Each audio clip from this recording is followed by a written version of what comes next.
Hello guys, welcome to my new blog. এখন একটা নতুন ব্লগ শুরু করতে চলেছি। আমি এখন যাচ্ছি একটু পার্লারে। আমি এখানকার কোন পার্লারে যাই এবং কোথায় গিয়ে আমি একটু আইব্রো করি এবং নিজের রূপচর্চা করি সেটাই তোমাদেরকে আজকে দেখাবো। তা চলো যাই। আমি চললাম, ব্যাগ নিয়ে নিয়েছি।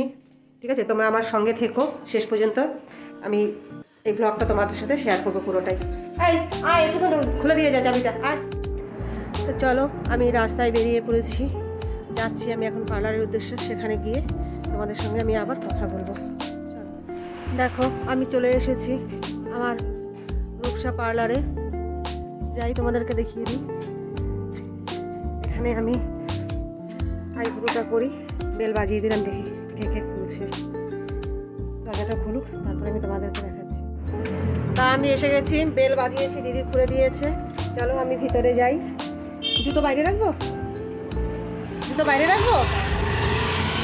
তোমাকে একটু দেখাই। দেখো, এই দিদি আমাকে করে দেয়, খুব সুন্দর করে। এটা লজ্জা পাচ্ছে, ঢেকে দিয়েছে। ঠিক আছে, আমি আমার রূপচর্চা করিনি, তারপরে আবার ফিরে আসছি তোমাদের কাছে। তো গাইস দেখো, পার্লার থেকে আমি বেরিয়ে পড়লাম। আমার আইব্রো করা হয়ে গেছে, তোমাদেরকে একটু দেখিয়ে দিই। দেখো এই যে কেমন লাগছে আমাকে আইব্রোটা করে। এবার আমি বাড়ির পথে যাচ্ছি, বাড়ি গিয়ে আবার তোমাদের সাথে কথা হবে। চলো গাইস, আমি বাড়ি চলে এসেছি। দেখো এই যে আইব্রো করে নিয়ে এসেছি। এই যে কেমন হয়েছে বলো দেখতে। এই যে আমার ছেলে পাশ থেকে হাত নাড়াচ্ছে।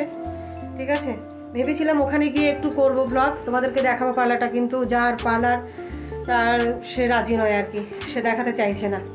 তারা ব্লগ পছন্দ করেন না। যাই হোক, ওনার একটা ব্যক্তিগত ব্যাপার, যে যেটা চায় না তার সঙ্গে সেটা করাটা ঠিক না, তাই তো। সেই জন্য আমি আর ওখানে বসে করিনি। যাই হোক, আমি যে কাজের জন্য গেছিলাম আমার সেটা হয়ে গেছে। তবে উনি খুব ভালো করে, আমার পছন্দ হয় ওনার আইব্রো করা, এবং উনি আরও ফেসিয়াল যা যা করে সবটাই আমার খুব ভালো লাগে। সেই জন্যই গেছিলাম। আমি করাই অন্য কোথা থেকে, যিনি সে অসুস্থ, প্রায় 2-2.5 মাস সময় লাগবে তার সুস্থ হতে। সেই জন্য ওর কাছে গেছিলাম। যাই হোক, আমার যেটা দরকার সেটা আমার হয়ে গেছে। আর দেখা যাক পরবর্তীকালে কি হয়। ঠিক আছে, কিছু বলবে? কিছু বলার নেই। আমি বলতে চাই লাইক আর সাবস্ক্রাইব করবেন। আচ্ছা, লাইক আর সাবস্ক্রাইব করবে সকল বন্ধুদের। বলে দিয়েছে চ্যানেলটাকে সাবস্ক্রাইব করতে হবে, নইলে রাগ করবে আমার ছেলে। তা বন্ধুরা, 2 সেকেন্ড সময় নষ্ট করে তোমরা আমার চ্যানেলটা সাবস্ক্রাইব করে দিও। সাবস্ক্রাইব করতে টাকা পয়সা কিছুই লাগে না। এই তোমরা সাবস্ক্রাইব করলে আমি একটু উৎসাহ পাবো, সেই জন্যই আর কি। যাই হোক, আজকের ব্লগ আমি এখানেই শেষ করি। আবার পরবর্তী ব্লগে তোমাদের সাথে দেখা হবে। Tata, good bye.